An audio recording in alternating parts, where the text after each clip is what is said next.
Hello students, welcome to my channel learn bachelor of education. आज के इस video में मैं Manisha Sahu BEd first semester का third paper pedagogy of biological science और फिजिकल साइंस का यूनिट 3 एक्सप्लोरिंग लर्नर मतलब शिक्षार्थी अन्वेषण के अंतर्गत एक टॉपिक है कि motivating learner to bring his her previous knowledge in science physical and biological gain through classroom environment parents and peer group. मतलब शिक्षक विद्यार्थियों को उनके पूर्व ज्ञान को क्लास में लाने के लिए कैसे प्रेरित करेगा, उन्हें कैसे मोटिवेट करेगा। यहाँ पर हम ये बता रहे हैं टीचर का क्या रोल रहेगा, मतलब क्वेश्चंस कैसे आएंगे कि how will you motivate the learner to bring the previous knowledge into classroom. मतलब आपको एक्सप्लेन करना है कि एक आप अधिगमकर्ता जो लर्नर्स हैं, जो सीखने वाले, उसे कैसे मोटिवेट करेंगे कि वो उनके पास जो प्रीवियस नॉलेज है उसको वो क्लास में सामने प्रेजेंट करें। या हम ये कह सकते हैं कि जो छात्रों में साइंस से रिलेटेड प्रीवियस नॉलेज होता है उसको क्लास में या इन्वायरमेंट में उपयोग में यूज़ में लाने के लिए एक टीचर्स का क्या रोल रहता है, उसको वो कैसे मोटिवेट करता है। टीचर जो है अपने कंटेंट को कैसे आगे बढ़ाएगा। मतलब कहने का ये अर्थ है कि एक टीचर लर्नर्स जो अधिगमी है उसको कैसे मोटिवेट करेगा कि क्लासरूम में कि वह अपने जो प्रीवियस नॉलेज है, पूर्व ज्ञान है, उसको सामने लेकर आए, ताकि हम भी जान सकें ना कि जो टीचर पढ़ाने वाला है उससे रिलेटेड बच्चों को कितना ज्ञान है, या कुछ जानते हैं या नहीं जानते। मतलब जो बच्चों को यह अनुभव हो कि वह जो कुछ भी जानता है वो उसी नॉलेज को ही टीचर क्या कर रहा है, आगे बढ़ाने का प्रयास कर रहा है। इससे क्या होगा, इससे स्टूडेंट्स जो है उसको उनमें जो नया ज्ञान है साइंस रिलेटेड, ठीक है, वो नॉलेज प्राप्त होगा। उससे उसमें साइंस के प्रति इंटरेस्ट बढ़ेगा, रुचि उत्पन्न होगी और जो स्टूडेंट है उस नए नॉलेज को जानने का प्रयास करेगा। तो ये सब जानने से पहले हम प्रीवियस नॉलेज क्या होता है ये जानेंगे पहले। तो जो what is a previous knowledge, previous knowledge क्या होता है, पूर्व ज्ञान क्या होता है। तो पूर्व ज्ञान क्या होता है, पहले से उनके जो माइंड में नॉलेज रहता है उसको हम प्रीवियस नॉलेज कह सकते हैं। तो ये जो प्रीवियस नॉलेज होता है जरूरी नहीं है कि उसे वह प्रीवियस नॉलेज एक टीचर्स के माध्यम से ही प्राप्त हुआ हो, मतलब उसका सोर्स वो टीचर ही नहीं है।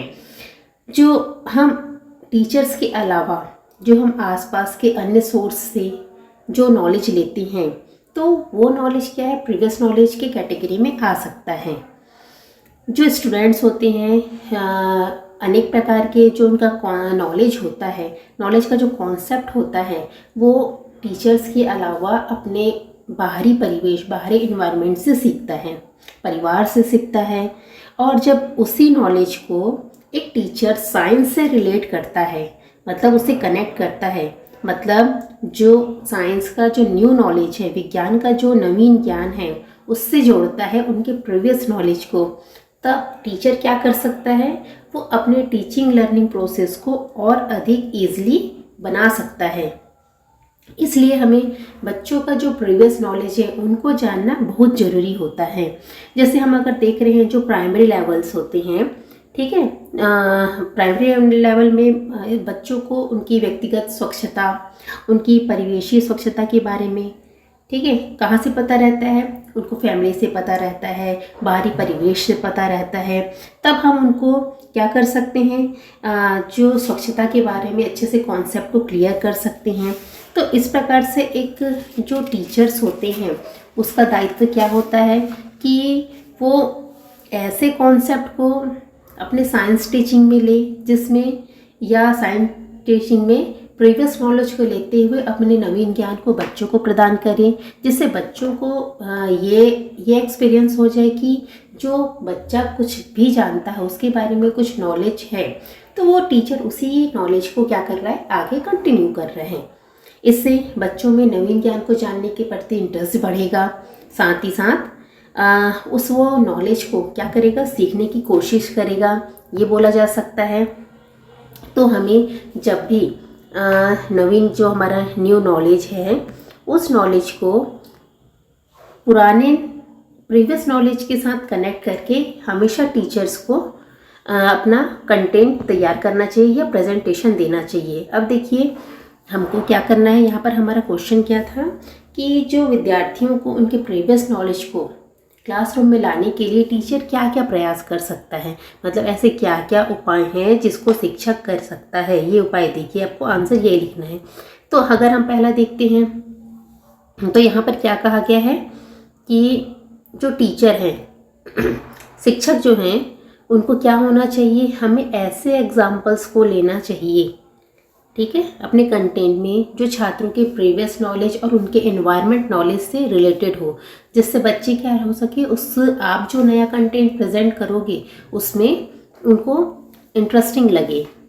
सेकंड देखिए, सेकंड क्या है, जो टीचर्स होते हैं जब भी अपना कंटेंट का प्रेजेंटेशन दे रही हैं, ठीक है, तो उसके पहले उन्हें क्या करना चाहिए, बच्चों का जो प्रीवियस नॉलेज है उनकी समीक्षा कर लेनी चाहिए। मतलब उनके बारे में बच्चों को कितना पता है ये जान लेना चाहिए। इसके लिए वो क्या कर सकता है, डिस्कशन कर सकता है बच्चों से, ठीक है। उसके बाद आप थर्ड देखिए, थर्ड एक मेथड क्या यूज़ कर सकता है। सबसे पहले तो बच्चों का जो हमारा प्रीवियस नॉलेज है, ठीक, उसको हमको न्यू नॉलेज के साथ कनेक्ट करना है। तब टीचर्स को क्या करना पड़ेगा, अपना जो पॉजिटिव बिहेवियर है उसको अपनाकर बच्चों से एक हेल्दी एनवायरनमेंट के साथ या हेल्दी रिलेशन कनेक्ट करना चाहिए। ये हो सकता है। अगला फोर्थ पॉइंट में हम क्या बोल सकते हैं, जो हमारा कंटेंट है उसके प्रेजेंटेशन से पूर्व क्या करना चाहिए, बच्चों का जो प्रीवियस नॉलेज है किसी भी एक्टिविटी के माध्यम से या फिर कुछ प्रश्न करके, बच्चों से क्वेश्चन आंसर करके हम बच्चों का प्रीवियस नॉलेज जान सकते हैं। तो बच्चा जो स्टूडेंट जो है वो जो बोल रहा है उसको एक टीचर्स को अच्छी तरह से सुनना चाहिए, और सुनने के बाद जो पूरी एक्टिविटी हो रही है उसका हमको ऑब्जर्व करना चाहिए, निरीक्षण करना चाहिए। निरीक्षण करने के पास ही हम जो न्यू नॉलेज बच्चों को देंगे उससे उनके प्रीवियस नॉलेज के माध्यम से हम कंटेंट को और इजीली तरीके से बच्चों को बता सकते हैं। इसके बाद देखिए जो और पॉइंट्स क्या कहा गया है, जो टीचर्स है उसको अपने व्यवहार में क्या शामिल करना चाहिए, यह शामिल करना चाहिए कि सबसे पहले तो वो जो स्टूडेंट जो बोल रहा है, मतलब हमारे बोलने से पहले जो स्टूडेंट जो बोलना चाह रहा है उनकी बातों को हमको क्या करना है, अच्छी तरीके से सुनना है। सुनने के बाद ही हमको अपना लेक्चर देना है, ताकि, और वो लेक्चर कैसा रहेगा, बच्चों के एबिलिटी, उनके सुनने की क्षमता, उनकी मानसिक योग्यता के स्तर के अनुसार ही हमको उनको नॉलेज के देना है। फिर है आपका अगला देखिए, जो पूर्व ज्ञान है और नवीन ज्ञान को कनेक्ट करने के लिए एक टीचर्स को क्या करना चाहिए, विभिन्न प्रकार के एग्जाम्पल्स देने चाहिए, साथ ही साथ टीचिंग लर्निंग मटेरियल का यूज़ करना चाहिए, जिससे हम क्या कर सकते हैं, ये जो हमारा प्रोसेस होगा, टीचिंग लर्निंग प्रोसेस होगा, उसको हम अधिक तरीके से इफेक्टिव बना सकते हैं। इसके अलावा हमको और भी क्या किया जा सकता है, बच्चों को ज्ञान को समझाने के लिए या उनको समझने के लिए हमको स्टूडेंट्स को एक्टिव रखना पड़ेगा, ठीक है। उनको टीचिंग लर्निंग प्रोसेस में उनको हमको एक्सपेरिमेंट करने के लिए बोलना चाहिए, प्रयोग पर बल देना चाहिए। जैसे हम इसको एग्जाम्पल से समझते हैं कि हम बच्चों के जो प्रीवियस नॉलेज को उसको न्यू नॉलेज के साथ कैसे कनेक्ट करेंगे। जैसे मोमबत्ती और स्पिरिट लैम्प है, अगर हम दोनों को जलाकर अगर हमको एक कंटेंट पढ़ाना है दहन का, ठीक है, तो हमको क्या करना पड़ेगा, क्लास में एक मोमबत्ती जलाना पड़ेगा और एक स्पिरिट लैम्प जलाना पड़ेगा, और हम अपना जो टॉपिक है उसको स्टार्ट करते हैं, दहन का टॉपिक पाठ को प्रारंभ करेंगे, ठीक है। तो हम वो दोनों को जला दिए, जलाने के बाद हम बच्चों को क्या बोलेंगे कि आप वो दोनों की जो लौ निकल रही है, जो ज्वाला निकल रही है, उसको ध्यान से देखिए। ध्यान से देखने के साथ साथ हम उनके वहाँ पर उनका अट्रैक्शन, जो ध्यान आकर्षण कर सकते हैं, हम उनका कैसे करेंगे। जैसे हम लौ को देखने बोल रहे हैं तो हर मोमबत्ती का जो लौ है और स्पिरिट लैम्प का जो लौ निकलेगा, ठीक है, उसकी आकृति देख सकते हैं, उसकी चमक देख सकते हैं, उसका रंग देख सकते हैं, ठीक है। इस प्रकार से हम बच्चों का क्या कर सकते हैं, ध्यान को आकर्षित कर सकते हैं। इसके साथ साथ जैसे कक्षा में अगर हम बच्चों को जो दहन के कॉन्सेप्ट है, ठीक है, उनको हमको क्या करना है, बच्चों के एक्सपीरियंस से जोड़ना है, उनके अनुभव से जोड़ना है, उनके पूर्व ज्ञान से जोड़ना है। तो हम उसको अन्य और भी है अन्य जो जलती हुई चीज़ें हैं उससे तुलना करने कर सकते हैं, उनका ध्यान आकर्षित कर सकते हैं। जैसे अगर हमारे किचन में बर्नर हम जलाते हैं, गैस जलाते हैं, उसकी ज्वाला कैसी रहती है, ठीक है। लोहार के द्वारा अगर हम उसका जो भट्टी यूज़ करते हैं तो उसकी ज्वाला कैसी रह सकती है, जलती हुई लकड़ी की ज्वाला कैसी हो सकती है, होलिका में जलती हुई ज्वाला उसका लौ कैसा हो सकता है। तो सबकी आकृति अलग अलग हो सकती है। तो यहाँ पर हम जो स्टूडेंट्स हैं उनके एक्सपीरियंस, उसके प्रीवियस नॉलेज जो उससे रिलेटेड, ज्वाला से रिलेटेड है, को क्या कर सकते हैं, क्लास में ला सकते हैं पूछकर या एक्टिविटी से। तब स्टूडेंट को क्या होता है, साइंस टीचिंग में इंटरेस्ट आने लगता है। तब वो क्या करने लगता है, इस प्रक्रिया होती है टीचिंग लर्निंग प्रोसेस में एक्टिव हो जाता है और वो सक्रियतापूर्वक उसमें भाग लेने लग जाता है। और जो साइंस टीचिंग है, विज्ञान शिक्षण, उसके बारे में वो और अधिक जानने के लिए उत्सुक हो सकता है।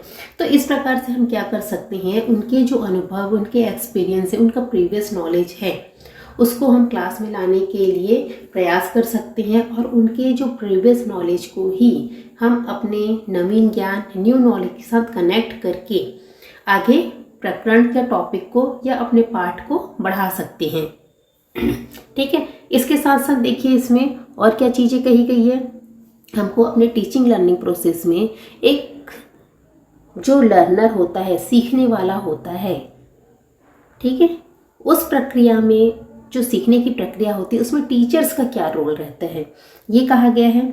तो जो सीखने की प्रक्रिया होती है उसमें विज्ञान शिक्षक की महत्वपूर्ण भूमिका होती है, ठीक है। यहाँ पर एक जो जॉन डेवी जी हैं, उन्होंने क्या कहा गया था, उन्होंने ये बताया था कि जो हमारा टीचिंग लर्निंग प्रोसेस होता है वो ट्रायंगल होता है, त्रिमुखी प्रक्रिया होती है, जिसमें आपके एक टीचर्स आते हैं, लर्नर आता है और एक करिकुलम आता है। तो यहाँ पर जो टीचर होता है वो इस त्रिमुखी प्रक्रिया का, शिक्षण अधिगम प्रक्रिया का एक प्रमुख पोलर होता है, प्रमुख ध्रुव होता है या मेन पार्ट होता है। शिक्षक अगर नहीं रहे, टीचर नहीं रहे, ठीक है, तो हम जो लर्नर्स होते हैं और जो पाठ्यक्रम है उसमें उनका रोल बहुत ही नहीं के बराबर होता है। हाँ, हम टीचिंग लर्निंग प्रोसेस को इफेक्टिव नहीं कर सकते, ये कहा जा सकता है। तो जो सीखने की जो प्रक्रिया होती है, लर्निंग जो प्रोसेस होता है, उसमें एक टीचर्स का क्या काम, एक मार्गदर्शन का भी काम है, वो निर्देशन का भी काम करता है, ठीक है। और साथ ही साथ जो एक टीचर्स होता है वो लर्नर को मोटिवेट करता है। जब हम किसी चीज़ से मोटिवेट होते हैं तभी हम चीज़ों को सीखते हैं। तो यहाँ पर एक टीचर्स का क्या काम है, यहाँ पे रोल ऑफ टीचर पूछा गया है क्वेश्चन पे, तो इसमें क्या काम है कि वो कैसे मोटिवेट कर सकता है। तो कुछ प्रयास हैं, ठीक है, जिसके माध्यम से हम जो लर्नर्स होते हैं उनको मोटिवेट कर सकते हैं। तो सबसे पहले हम सब देखते हैं टीचर्स बिहेवियर। जो एक टीचर्स का बिहेवियर है वो कैसा होना चाहिए, सीखने वाले को, लर्नर को अगर हमको मोटिवेट करना है, उनको प्रोत्साहित करना है, तो टीचर्स का जो बिहेवियर है उसका एक मेन, उनका जो रोल होता है वो महत्वपूर्ण होता है। यदि मान लो टीचर्स का जो बिहेवियर है निगेटिव रहा, ठीक है, क्लास में निगेटिव रहा, उनका पॉजिटिव बिहेवियर ना होकर निगेटिव बिहेवियर रहा, तो स्टूडेंट्स क्या करेंगे, उनसे डरेंगे, ठीक है, उनके सही तरीके से प्रॉब्लम्स को बताएंगे नहीं तो उनकी प्रॉब्लम का सॉल्यूशन नहीं होगा। तो यहाँ पर अगर टीचर्स का व्यवहार, उनका बिहेवियर पॉजिटिव वे में रहा तो स्टूडेंट्स उनको अपने शैक्षिक और अशैक्षिक जो गतिविधि रहती है उसमें जितने भी प्रॉब्लम्स आती है उनके बारे में क्या करता है, टीचर्स को बताता है। और टीचर्स क्या करेगा, उसको प्रॉपर वे में उसका सॉल्यूशन ढूंढते हुए टीचिंग लर्निंग प्रोसेस को आगे बढ़ाता है। तो यहाँ पर सीखने के लिए, उनको प्रोत्साहित करने के लिए, बच्चों को प्रोत्साहित करने के लिए टीचर्स का बिहेवियर बहुत अधिक महत्वपूर्ण होता है। फिर अगला देखिए, प्रॉपर कम्युनिकेशन, ठीक है, सेकेंड पॉइंट, एक लर्नर को मोटिवेट करने के लिए सबसे ज़्यादा अच्छी आवश्यकता क्या है? टीचर्स का बोलने का तरीका या उसका कम्युनिकेशन। वो प्रॉपर अगर तरीके से टीचर कम्युनिकेट नहीं करता है तो बच्चों की क्या कर सकता है? बच्चों का प्रॉब्लम को सॉर्ट आउट नहीं कर सकता। तो यहाँ पर ये कहा गया है कि अगर टीचर की जो कम्युनिकेशन है बच्चों के साथ जितना अधिक इफ़ेक्टिव रहेगा तो उनका जो टीचिंग लर्निंग प्रोसेस है या सीखने जो लर्नर्स हैं उनको सीखने में अधिक प्रभावशाली माना जाएगा। ठीक है, क्योंकि कम्युनिकेशन के माध्यम से ही क्या होता है, टीचर जो है स्टूडेंट्स किस प्रकार की एक्टिविटी कर रहा है उनको समझेगा। और जो टीचर्स है अगर उनका प्रॉपर तरीके से कम्युनिकेशन रहा तो वो सही तरीके से गाइडलाइन देते हुए, इंस्ट्रक्शन देते हुए बच्चों को समझाएगा। तो अगर प्रॉपर तरीके से हम कम्युनिकेशन कर रहे हैं तो एक टीचर जो है, टीचर्स की बात कौन मानता है? बच्चे मानते हैं। अगर आपका कम्युनिकेशन सही रहा तो बच्चे आपका क्या करेंगे? आप एक अनुकरण करते चले जाएंगे, आप जैसा बोलेंगे वो वैसा करते चले जाएंगे। इस प्रकार से हम बोल सकते हैं कि सीखने के लिए क्या होता है, हमको एक प्रॉपर कम्युनिकेशन की आवश्यकता पड़ती है। वो कौन कर सकता है? टीचर कर सकता है। फिर अगला देखिए और क्या हो सकता है? Interesting teaching. ठीक है, रुचिपूर्ण शिक्षण। अब हम ये देखते हैं कि जो हमारा टीचिंग लर्निंग प्रोसेस है उसको हमको इंटरेस्टिंग बनाने में किसकी भूमिका सबसे अधिक होती है? टीचर की। जब तक टीचर पढ़ाएगा नहीं तब तक टीचिंग लर्निंग प्रोसेस कैसे आपका इंटरेस्टिंग हो सकता है? तो यहाँ पर टीचर्स को क्या करना चाहिए? अनेक प्रकार की जो टीचिंग मेथड होती है, मॉडर्न टीचिंग मेथड जो होती है, ठीक है, उसमें हमको प्रयोग करके, एक्टिविटी करके हम क्या कर सकते हैं? टीचिंग लर्निंग प्रोसेस को इंटरेस्टिंग बना सकते हैं। और जब बच्चों में आपका टीचिंग लर्निंग प्रोसेस इंटरेस्टिंग होगा तो बच्चों में सीखने की प्रति भी क्या होगी? रुचि बढ़ेगी। इससे वो क्या करेगा? जो भी एक टीचर क्लासरूम में सिखा रहा है तो वो उस चीज़ों को बहुत जल्दी सीखेगा, उसमें रुचि लेगा। ठीक है, अगला देखिए। अगला है आपका शिक्षण अधिगम सामग्री का प्रयोग, use of teaching learning material. अब हमको बच्चों को सिखाना है, ठीक है, उनको मोटिवेट करना है। तो आप बोलते जाओगे, मोटिवेट तो होंगे, लेकिन हमको एक अच्छे तरीके से उनको मोटिवेट करना है। कुछ चीज़ों को दिखाकर अगर हम उनको समझाएं तो चीज़ें क्या होती है? बहुत अच्छी तरीके से समझ आती है। तो यहाँ पर टीचर्स क्या कर रहे हैं? जो सीखने की प्रक्रिया है उसमें उसको क्या करना चाहिए? टीचिंग लर्निंग मटेरियल का यूज़ करना चाहिए ताकि बच्चा क्या है? सीखने के लिए मोटिवेट हो सके, प्रोत्साहित हो सके। क्योंकि विज्ञान एक ऐसा विषय है जिसमें हम बोलकर बच्चों को नहीं सिखा सकते। जब तक हम प्रयोग नहीं करेंगे, बच्चे करेंगे नहीं, तब तक वो चीज़ों को नहीं सीख पाएंगे। इसके अगर हम टीचिंग लर्निंग मटेरियल का यूज़ कर रहे हैं तब स्टूडेंट क्या करता है? जो साइंस सब्जेक्ट है उसमें इंटरेस्ट डेवलपमेंट होता है और वो विज्ञान के प्रति सीखने के लिए प्रोत्साहित होता है। ठीक है, अगला देखिए। गाइडेंस एंड काउंसलिंग, निर्देशन एवं परामर्श। तो जो सीखने की प्रक्रिया होती है, अगर हम बच्चों को मोटिवेट कर रहे हैं तो क्या हो रहा है? बच्चों को गाइडलाइन दे रहे हैं तो बच्चे बहुत जल्दी सीखते हैं।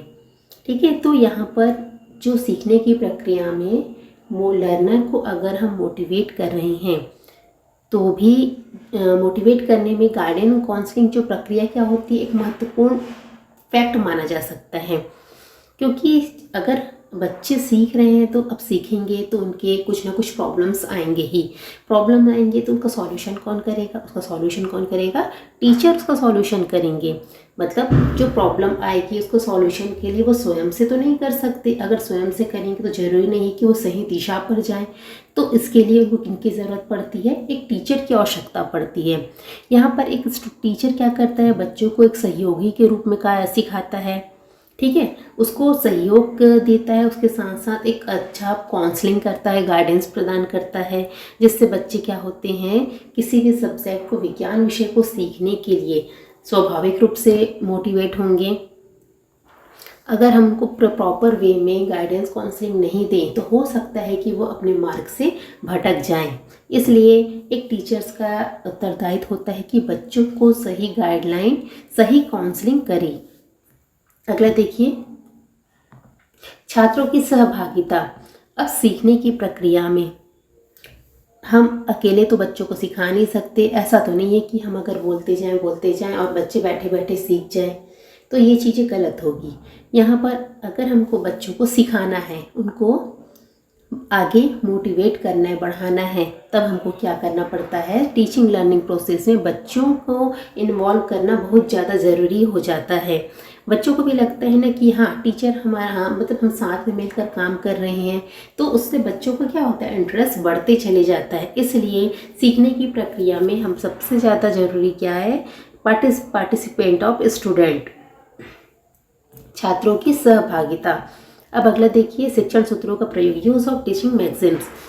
शिक्षण सूत्र क्या होते हैं? शिक्षण सूत्र एक ऐसा सूत्र होता है जिसके माध्यम से हम अपने टीचिंग लर्निंग प्रोसेस को इफ़ेक्टिव बना सकते हैं। अर्थात या फिर ये बोल सकते हैं कि हमको बच्चों अपने टीचिंग लर्निंग प्रोसेस को और अधिक सफल करना है, बच्चों को बहुत अच्छे तरीके से समझाना है, तो हमको जो कॉन्सेप्ट हम लेंगे उसको हमको सरल से कठिन की ओर लेके जाना चाहिए। मतलब बच्चों को पहले सरल चीज़ें, ईजी चीज़ें सिखाते हुए उनको कठिन की ओर लेके जाएंगे, तो बच्चे क्या होते हैं, जल्दी सीखते हैं। तो इस टाइप के जो शिक्षण सूत्र है टीचिंग मैगजीन से, उसका यूज़ हमको करते रहना चाहिए, जिससे जो सीखने की जो प्रक्रिया होती है उसमें बच्चे क्या होते हैं, मोटिवेट होते हैं। फिर आपका प्रयोग प्रदर्शन, एक्सपेरिमेंट डिमॉन्स्ट्रेशन। यहाँ पर क्या कहा गया है, जो हमारा विज्ञान विषय है उसका प्रमुख आधार ही क्या होता है, किसी भी चीज़ों को दिखाते हुए प्रयोग करना, लेक्चर देना, प्रदर्शन करना। तो एक जो टीचर होता है वो एक्सपेरिमेंट डिमॉन्स्ट्रेशन में जितना अधिक एबल होगा, जितना अधिक कुशल होगा, वह क्या कर सकता है, जो सीखने वाले हैं, जो लर्नर्स हैं, उनको और अधिक प्रोत्साहित कर सकता है। क्योंकि प्रयोग प्रदर्शन के आधार पर ही वो क्या करेगा, साइंस को और अधिक रुचिपूर्ण बना सकेगा। जब छात्र क्या है, किसी भी विषय में अगर वो रुचिपूर्ण प्रदर्शन करेगा तो स्टूडेंट जो अधिक से अधिक सीखने का प्रयास करेगा। इस प्रकार हम बोल सकते हैं कि इसमें प्रोत्साहन की प्रक्रिया कंप्लीट भी होती है। तो अगर हम क्या करना चाहिए, और इसके अलावा कि जो बच्चे रहते हैं, स्टूडेंट रहते हैं, हम हमेशा उनको मोटिवेट करते रहना चाहिए। उनको ये कहना चाहिए कि मतलब हमें हमेशा कंटिन्यू सीखते रहना चाहिए। ठीक है, सीखने से हमें नए नए ज्ञान का मतलब जो नए नए ज्ञान है वो मिलेगा। और हमेशा हमको क्लासरूम में जब भी हम टॉपिक्स को पढ़ाएं तो बच्चों का जो प्रीवियस नॉलेज है उनको ध्यान में रखते हुए हमको टॉपिक को आगे बढ़ाते हुए रहना चाहिए। इस प्रकार हम ये सब उपायों का यूज़ करके क्या कर सकते हैं, बच्चों का जो प्रीवियस नॉलेज है उसको हम कक्षा में ला सकते हैं। Thank you. अगर आपको इसका PDF चाहिए या बीएड से संबंधित कोई जानकारी चाहिए तो आप नीचे दिए गए नंबर पर कांटेक्ट कर सकते हैं, और इसका PDF चाहिए तो आप नीचे दिए गए लिंक पर इसे जाकर डाउनलोड कर सकते हैं।